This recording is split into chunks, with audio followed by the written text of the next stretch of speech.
Halo, assalamualaikum warahmatullahi wabarakatuh. Halo teman-teman, balik lagi sama aku Anda. Nah, kali ini aku bakal berbagi sekilas tentang esai, yang mana di sini aku akan mengkritik sebuah prosa. Nantinya aku bakal berbagi sekilas tentang esainya dan berbagi tentang hasil kritik karya sastra dari aku. Nah, yang mana di sini aku menggunakan pendekatan objektif, yang mana nanti aku langsung fokus kepada unsur intrinsik yang berada di dalam novel tersebut. Terus saksikan ya. Nah, yang mana judul esai aku kali ini adalah unsur intrinsik yang terkandung dalam novel Jangan Takut Jatuh Cinta karya Yulismar. Salah satu prosa yang bergenre roman ini tak kalah menarik di kalangan remaja, yang mana novel ini menceritakan sebagaimana hubungan percintaan yang dialami tokoh utama yaitu Wanodia yang mendapat pertentangan dari ayahnya.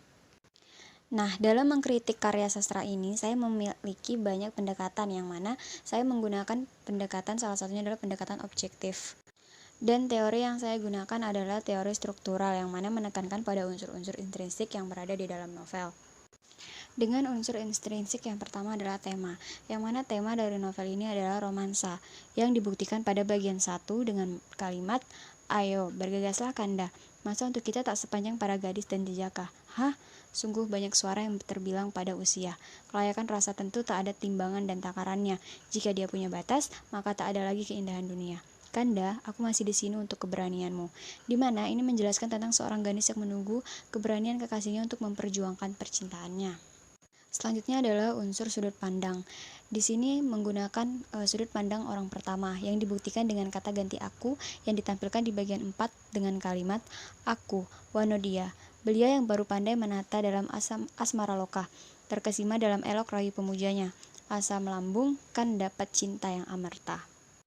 Unsur alur, di mana novel ini menurut saya menggunakan alur maju, karena dari cerita menjelaskan tentang rentetan peristiwa secara runtun, mulai dari pertemuan sampai pada konflik yang ditimbulkan. Selanjutnya adalah penokohan, yang mana di dalam cerita ini menurut saya adalah Wanodia sebagai tokoh utama yang memiliki karakter keras kepala dan gigih. Dien berkarakter sebagai sosok yang humoris dan apa adanya. Lalu karakter ayah dari Wanodia yaitu keras kepala dan dingin. Selanjutnya adalah latar waktu, dapat di bagian 1 yaitu pagi hari, di bagian 5 yaitu besok, bagian 9 yaitu pagiku, bagian 10 yaitu hari-hari. Latar tempat yang terdapat yaitu pantai dan lain sebagainya, dan latar suasana haru, sedih, bahagia, dan lainnya yang dibuktikan di dalam cerita. Amanat yang terkandung di dalam novel ini menurut saya adalah memperjuangkan seorang yang tidak salah, namun tetap harus sewajarnya. Percaya pada takdir, jika memang jodoh pasti akan bersama. Sebagai seorang anak harus tetap menghargai orang tuanya, apapun permasalahannya dapat dibicarakan dengan baik. Dan sebagai orang tua pun tidak seharusnya memaksa keinginannya semata tanpa menjelaskan. Jadi ketika ada permasalahan harus dibicarakan dengan baik, menemukan penyelesaiannya agar tidak terjadi perselisihan antara anak dan orang tua. Sebagai remaja yang dimabuk asmara, kita juga harus lebih terbuka terhadap orang tua agar orang tua mengenal dan juga memahami kita. Nah, terakhir saya akan membahas terkait kekurangan dan kelebihan dari novel ini. Menurut saya, kekurangan dari novel ini terletak dalam penggunaan bahasa yang terlalu sulit dimengerti bagi remaja yang mungkin tidak ahli di bidangnya, sehingga pesan atau makna yang disampaikan dari gaya-gaya bahasa ini kurang dimengertinya karena tidak menggunakan bahasa keseharian, sehingga harus membutuhkan pemahaman lebih untuk dapat memahami kiasan-kiasan atau gaya bahasa yang ditampilkan di dalam novel.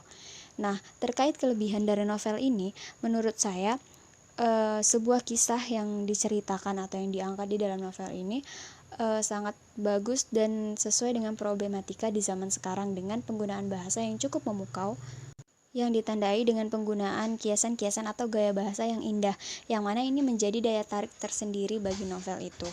Sekian dari saya, semoga apa yang disampaikan dapat bermanfaat bagi teman-teman. Mohon maaf atas kekeliruan saya dalam mengkritik, dan kedepannya semoga menjadi lebih baik lagi. Assalamualaikum warahmatullahi wabarakatuh.